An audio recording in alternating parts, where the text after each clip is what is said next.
Oh, wow. Hey, what's up? It looks like I have 7 subscribers. I should probably celebrate. Should I do one of those videos? Nah. I don't really subscribe to that sort of thing. Like, let me do this special thing for 7 subscribers. But from deleting my previous content up to now, going from 63 subscribers to 7, it's kind of nice. It's very relaxing. I got a little bit too wound up over the flat earth argument. I went to one individual's channel for an open discussion, and I guess he rubbed me the wrong way, and I'm like, okay, so basically nobody wants to hear logic. Of course, I mean, there's plenty of logic warriors out there battling the flat earth, like Blue Marble Science and Conspiracy Cats, etc. Mr. Sensible is still going strong. But why? What are we doing? We're repeating the same arguments, and it's not like they're going to change because there's no new information.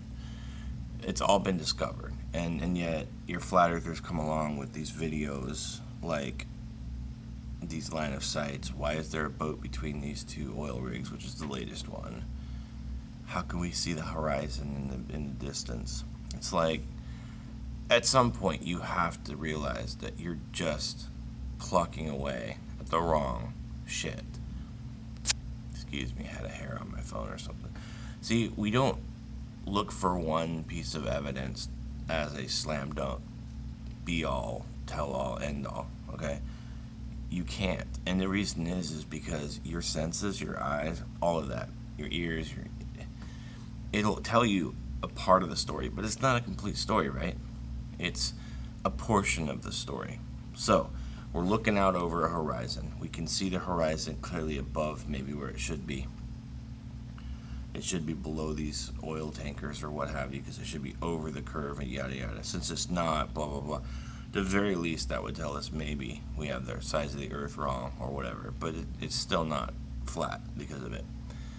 But we don't. So why? And then you go, okay, well, we're presupposing a globe. Yes, because if you look at all of the evidence, it points to a globe.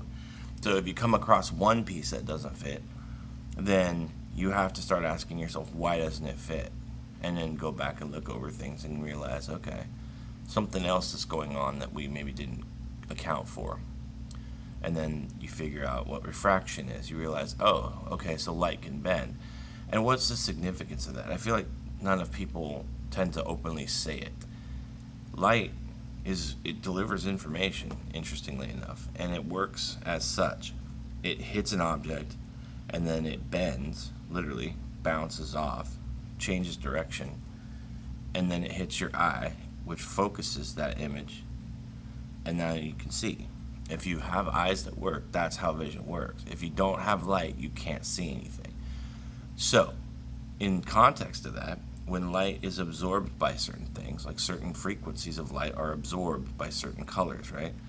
So if that light is absorbed, it will not reflect, therefore you will not see that color, and you will see whatever colors remain. Oftentimes, it's more likely that most of the colors are absorbed, and the one that you see is what bounced off.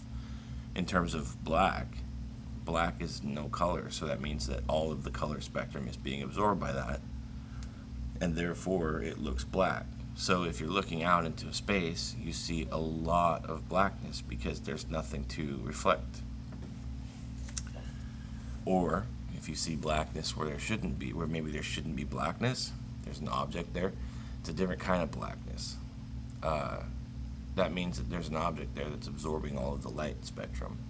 That's how vision works. So if we're looking at a horizon that's 3 miles away, and it looks like it should be lower than it is, but it's not, we have to ask ourselves why, because that doesn't fit our model, okay? So if that doesn't fit our model, but everything else does, maybe there's something else we're not accounting for. And this has already been done years and years ago, right? Somebody goes, okay, well, maybe the light is bending over the horizon, and therefore we can see farther. So how that would work, you can see anything that the light bounces off and hits your eye. If it does that, you can see it. If for some reason refraction was such that it could bend the light from Mount Everest all the way to, say, Western Washington, then you would be able to see Mount Everest from Western Washington. Wouldn't mean the Earth is flat. It just means that there's a temperature gradient or density of atmosphere enough to bend the light. Now, we don't experience that because there is actually a point at which light will bend to the point where it no longer can, and then it reflects off. So there's a word for that, and I don't get too much into it because I don't really have to. Like, the problem is, if I needed to, I could, because it's out there. The information is clearly available. It's readily available. And the more important part of that is it's readily available to all of you flat earthers who continue to deny it. So if you just skim over it and say it doesn't exist, you don't have to admit that you're wrong. But that's what your problem is. You don't want to ever have to admit that you're wrong. And see, that's why you'll never be right. It's a weird thing to say, but you might be correct occasionally, but to be right, you have to also be ready to face that you could be wrong. And that's the thing that aggravates me so much about you guys. Science is out there. People that are into this thing, they're out there doing the work. They're documenting it. They're careful to make sure that they're doing it correctly so that when they present the evidence, somebody else can look at it and see what they did and repeat it if necessary, or if it makes sense to what they already know. Say your peer's looking at it and they're an expert in the field and they go, yes, this does make sense to everything that we already know. Maybe they'll sign off on it. Maybe they'll say, well, maybe these calculations are a bit off. Look at your experiment, maybe redo it, whatever the case is. And somebody else has looked at the information, the data, and has said, I agree with you. Or they said it doesn't quite fit reality. And then they do it again until they find the way to fit reality. They're not trying to fit their experiment to reality in a way that this is the reality, let's fit the experiment to that. They're trying to fit reality into the experiment so that they can come back and say, we can unequivocally say that light does in fact bend, and will allow you to see things around corners that you shouldn't be able to see around. There are demonstrations of this online, just clearly online. Search for it. Bending light. Just search for it. It's not even that challenging to do. So, if you can bend light around something, and light creates vision by bouncing off of objects and hitting your eye, and then is interpreted by your brain as an object in the distance, then we can honestly say, without any doubt, that yes, it is possible to see things around a corner, because in order for something to go around the corner, it would have to bend. It's the stupidest argument you guys make. It's so simple. Yes, refraction legitimately pulls things from over the horizon into your view, and it looks like they're higher than they are. It happens on the, what is it called?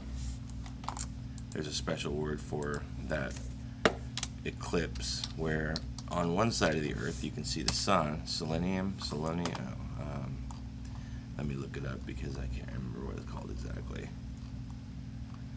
But anyway, it's a situation where the sun has come up apparently in one side of the sky and the moon is on the other, and yet we're still eclipsing the moon, which, interestingly enough, really couldn't happen on a flat Earth anyway. Yeah, so you know what I'm saying? Like, let me just do this real quick Google search. If you can definitely see the sun while there's an eclipse, then you know the Earth isn't flat. Hey, good. How you doing?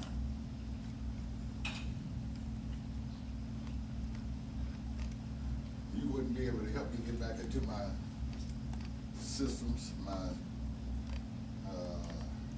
virtual 1 machine, virtual 2 machine. Maybe. I think I could help you clunk around with it, perhaps. And I'll sign in before I leave. Alright, let me sign off on my YouTube channel. Sorry, guys, I need to go. Bye.